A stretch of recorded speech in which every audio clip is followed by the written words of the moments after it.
하루 24시간. 같은 시간이지만 누군가에겐 길고 누군가에겐 짧습니다. 하루에도 밀도가 있습니다. 이러한 날들이 하루하루 쌓여 24년이란 시간이 지나면 저마다 현격한 차이가 나죠. 한 권의 책에서 만나는 인생의 밀도는 이처럼 스스로 단단함을 갖추는데 작은 보탬을 주는 책입니다.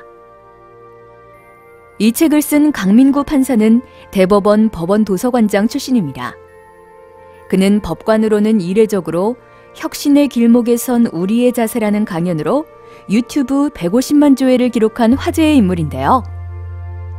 디지털 혁신과 다가올 미래를 소개한 강연이었는데 60대 법조인이 낯선 디지털 툴을 능숙하게 시연하며 변화에 대처하는 자세와 모습에서 많은 사람에게 호응을 받았습니다. 저자는 이 책의 강연 내용을 더 깊고 폭넓게 담아 다가오는 변화 앞에서 매 순간을 새롭게 비우고 충실하게 채우는 인생 철학을 담담히 전해줍니다.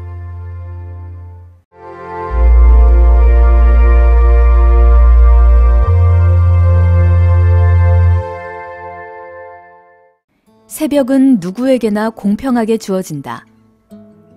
새벽을 어떻게 진화시킬지는 스스로에게 달렸다.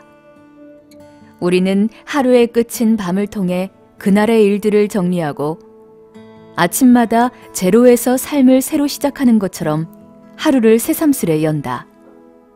나는 하루를 스마트폰의 리부팅으로 시작한다. 스마트폰을 껐다 다시 켜는 지극히 사소한 행위지만 리부팅은 새로운 하루를 앞에 두고 고요히 나를 재정립하는 마음가짐이기도 하다. 현대 생활의 필수품인 스마트폰은 확장된 외뇌다. 기지개를 켜고 일어나 몸을 깨우는 새벽에 스마트폰을 리부팅하면서 나의 뇌를 다시 깨운다. 새로운 날의 시작을 맞는 나만의 의식이다. 쉼의 시간을 통해 어제까지 스마트폰에 어지럽게 쌓인 메모리와 그만큼의 잡념을 정리하는 것이다. 이제 몸과 마음과 뇌를 예열시킬 시간이다. 생각에 파묻히다 보면 종종 어떤 단상이 스치듯 떠올라 저 멀리로 도망친다. 나는 걸음을 잠시 멈추고 스마트폰을 켜 에버노트 앱에 손가락이 아닌 목소리로 글을 적어나간다. 긴 꼬리를 남기고 저 멀리 다름질쳐 사라지려는 찰나의 단상을 첨단기기의 도움을 받아 움켜잡는다. 살아 움직이는 언어가 스마트폰의 액정 속에서 헐떡거리며 뭉클대고 있다.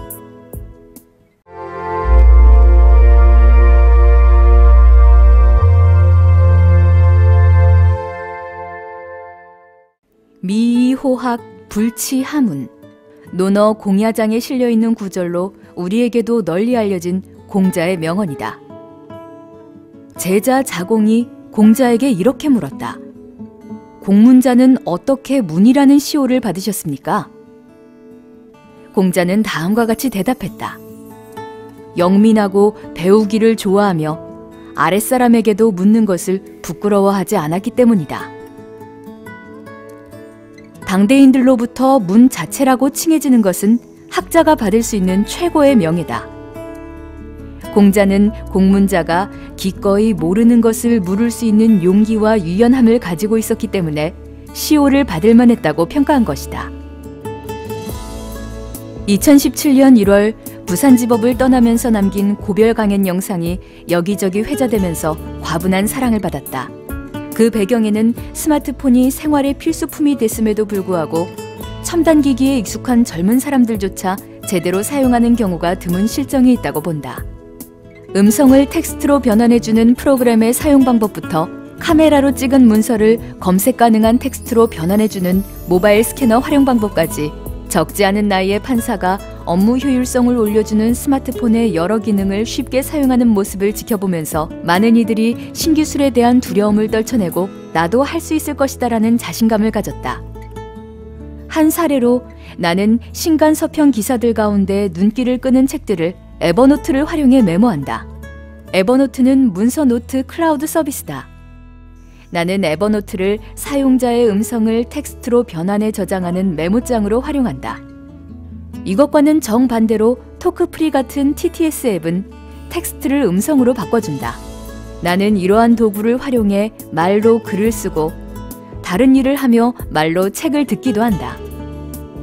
스마트폰에는 카카오톡과 네이버와 같은 앱만 있는 것이 아니다.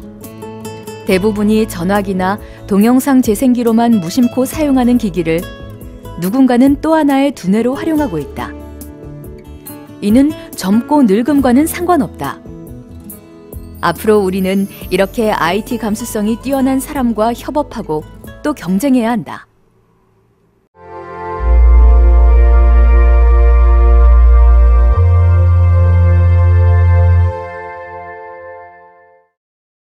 만약 진짜 인간이 아닌 존재가 심판을 대신한다면 어떨까?